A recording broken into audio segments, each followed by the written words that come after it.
and I'm a student studying 11th standard. My question is, all the religions have limitations of clothing. Let me be specific to the women. But they've changed with time. But why is the burqa still the same? Why hasn't that changed with time?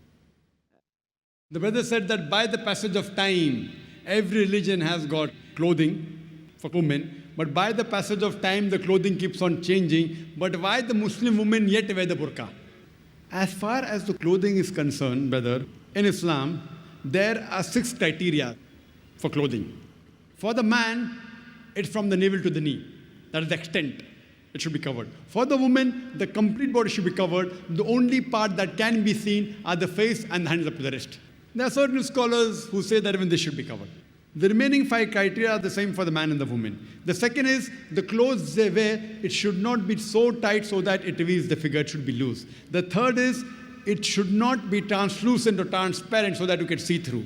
The fourth is it should not be so glamorous so that it attracts the opposite sex. Fifth, it should not resemble that of the unbeliever. And sixth, it should not resemble that of the opposite sex. These are basically the 6 criteria. And most of these 6 criteria are even mentioned in the other scriptures. If you read the Bible, it's mentioned in the Bible in the book of Deuteronomy, chapter number 22, verse number 5. It says that the woman shall not wear clothes that which pertain to a man, and a man shall not wear clothes that which pertain to women. All those who do this, they are creating an abomination. It's further mentioned in the Bible in the 1 Timothy, chapter number 2, verse number 9, that the woman should be dressed up with shamefacedness and sobriety. They should not wear costly array, pearls and gold.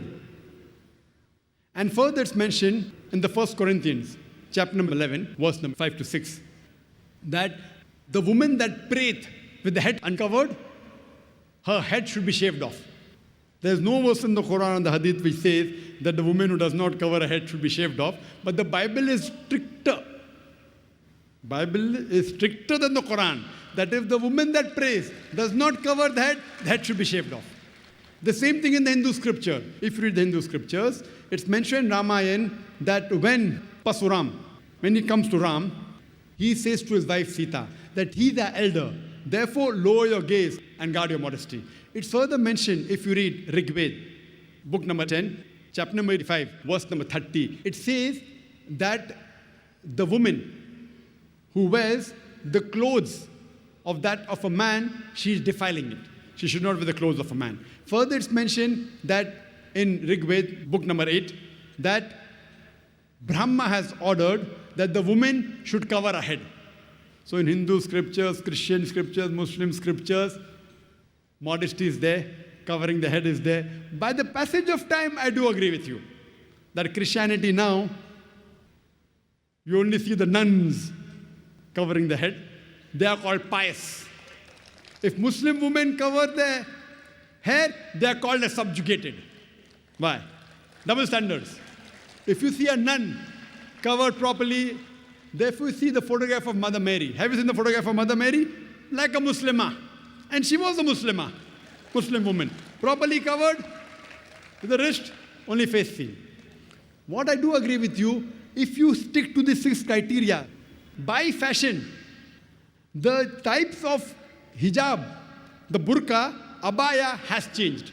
As long as you follow the 6 principles of Islam and you change the color from black to blue to brown, no problem. As long as you don't break any of the 6 criteria, therefore you see new styles of hijab. But some styles of burqa, they are so fashionable that they break the law of Islam. There are so many shiny sequences coming that you're attracting the opposite sex. So that is haram. But otherwise, you want to wear red, you want to wear black color, no problem. People think black is compulsory. Black is not compulsory. If you wear black, maybe you may have to wash the burqa once in a week. If you wear white, you may have to wash every day. The choice is yours. You wear white and wash it every day. You wear black and wash it once a week. Choice is yours. As long as it doesn't break any of the criteria, 6 criteria of hijab. So now there are new types of hijab coming. As long as it doesn't break, you are allowed. But it should be modest. If it's modest, it's accepted.